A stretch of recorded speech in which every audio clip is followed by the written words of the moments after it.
Bonjour tout le monde. Dans cette vidéo, je vais vraiment juste réviser un peu des idées qu'on a fait en classe hier avec une nouvelle question, un problème de mots, mais toutes les mêmes idées. Et puis, je vais vous demander à faire un peu de pratique à la maison aujourd'hui.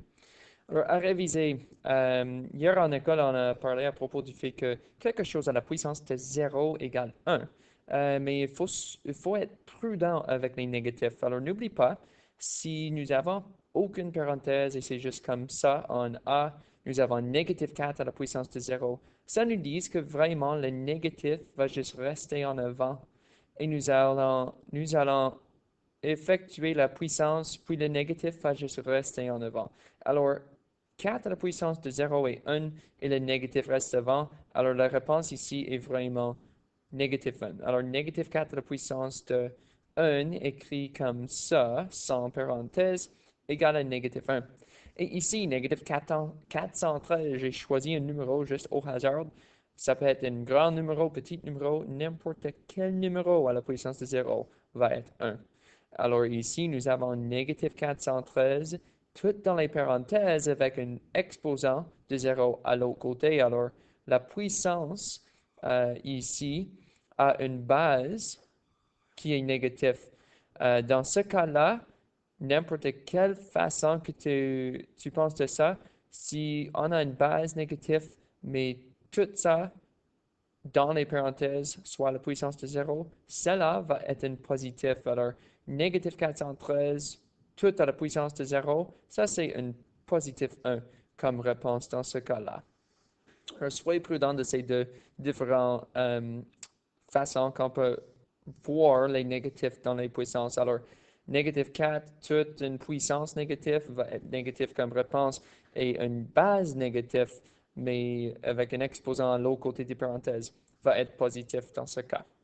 OK, et un autre exemple ici de révision, on a parlé à propos, on a parlé à propos d'écrire les choses sous la forme d'une puissance de 10. Ici, nous avons 13 261. Alors, on va commencer comme on a fait. On va juste diviser dans les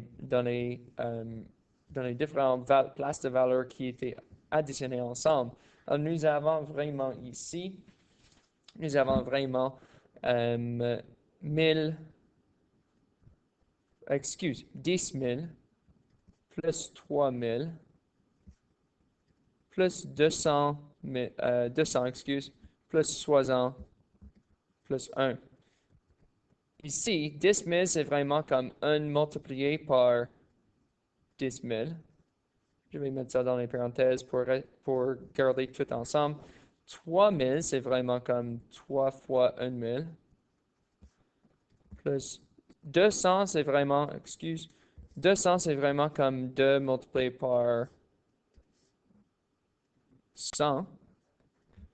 Plus 60, qui est vraiment 6 fois 10. Plus 1, qui est vraiment 1 fois 1. Maintenant, on peut, alors, je devrais écrire les flèches pour chacun. Désolé, c'est pas tout à fait dans le même exactement ordre, mais parfait.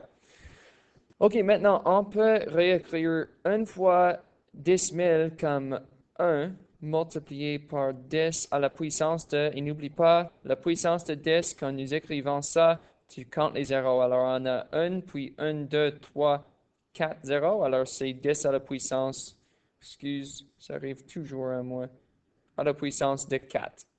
Alors, 1 fois 10 à la puissance de 4, c'est le même que 1 fois 10 000.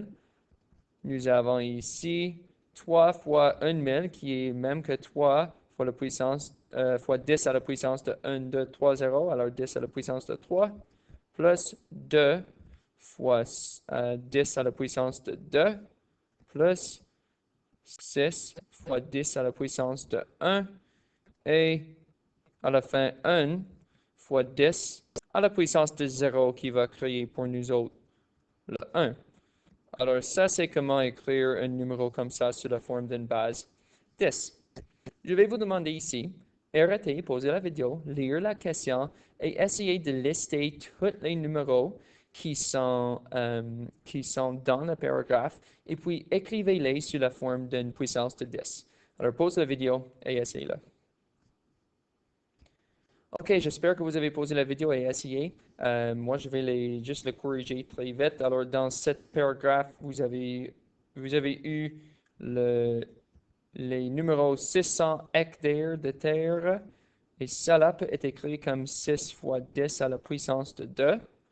Vous avez eu 5700 ans, qui peut être écrit comme 5 fois 10 à la puissance de 3 plus 7 fois 10 à la puissance de 2. Vous avez eu 10 000. Alors, ça parlait de 5700 ans à 10 000 ans, peut-être, qui peut être aussi écrit comme 10, excuse, pas 10 dans ce cas. Si tu as une 10, ça veut dire que vraiment tu vas changer à 1. Alors ici, c'est 1 fois 10 à la puissance de 4. Désolé, mon erreur. La prochaine, c'était 60 millions. Alors, 7 zéros en total. Alors, tout simplement, c'est 6 multiplié par 10 à la puissance de 7 parce que nous avons 7 zéros. Et en dernier, vous avez vu 1000 qui est tout simplement 1 multiplié par 10 à la puissance de 3. Alors, j'espère que ces questions vous avez aidé à réviser les idées de ce qu'on a fait en classe. Bonne chance avec les questions de pratique.